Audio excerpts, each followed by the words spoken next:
যুক্তরাষ্ট্রের রাজনীতিতে দীর্ঘদিন ধরে প্রভাব বিস্তার করে আসছে প্রধান দুটি দল, ডেমোক্রেটিক পার্টি ও রিপাবলিকান পার্টি। তবে এবার এই দীর্ঘস্থায়ী দ্বিদলীয় ব্যবস্থাকে চ্যালেঞ্জ জানিয়ে নতুন একটি রাজনৈতিক দলের ঘোষণা দিয়েছেন প্রযুক্তি উদ্যোক্তা ও বিশ্বের অন্যতম শীর্ষ ধনী ইলন মাস্ক। নতুন দলটির নাম রাখা হয়েছে আমেরিকা পার্টি।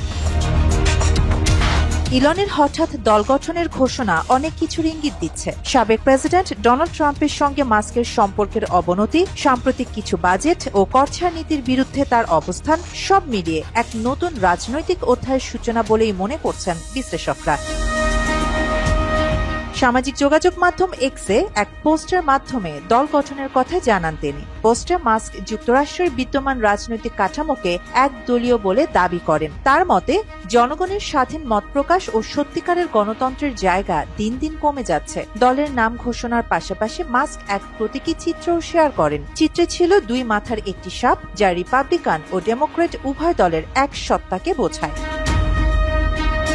দল গঠনের আগের দিন এক্সে একটি জনমত জরিপ চালান মাস্ক। যুক্তরাষ্ট্রের স্বাধীনতা দিবসে চালানো সেই জরিপে তিনি অনুসারীদের জিজ্ঞেস করেন তারা কি দুই দলের আধিপত্য থেকে মুক্তি চান কিনা। প্রায় 12 লাখ ব্যবহারকারী এতে অংশ নেন। ভোটারদের একটি বড় অংশ স্বাধীনতা চান বলে মত দেন। জরিপের ফলাফলের ভিত্তিতেই পরদিন মাস্ক দল গঠনের ঘোষণা দেন। তিনি জানান, জনগণের চাওয়ার প্রতি শ্রদ্ধা জানিয়ে এই উদ্যোগ নিয়েছেন।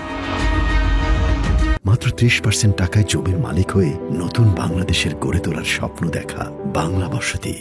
মাস্কের দল আমেরিকা পার্টি কোনো সরকার গঠনের প্রত্যাশা নিয়ে শুরু হয়নি। কংগ্রেসে প্রভাব বিস্তার করাই তাদের প্রাথমিক লক্ষ্য। প্রতিনিধি পরিষদের 8 থেকে 10টি এবং সিনেটের 2 থেকে 3টি সুইং আসনকে টার্গেট করার পরিকল্পনার কথা জানান মাস্ক। এই আসনগুলোই বড় দুই দলের স্পষ্ট আধিপত্য নেই, ফলে সঠিক কৌশলে সেখানে নির্বাচনী সাফল্য সম্ভব বলেই তার বিশ্বাস।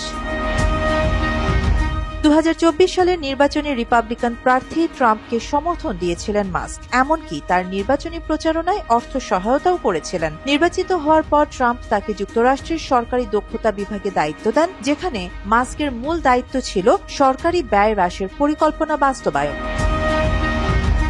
কিন্তু পরবর্তীতে একাধিক ইস্যুতে মতবিরোধ দেখা দিলে মাস্ক পদত্যাগ করেন। ট্রাম্পের করছাড় ও সরকারি ব্যয় বৃদ্ধির প্রস্তাব, যেটি বিগ বিউটিফুল বিল নামে পরিচিত, তারও কড়া সমালোচনা করেন মাস্ক। তার মতে, এই বিল দেশের অর্থনীতিকে বড় বিপদের দিকে ঠেলে দেবে।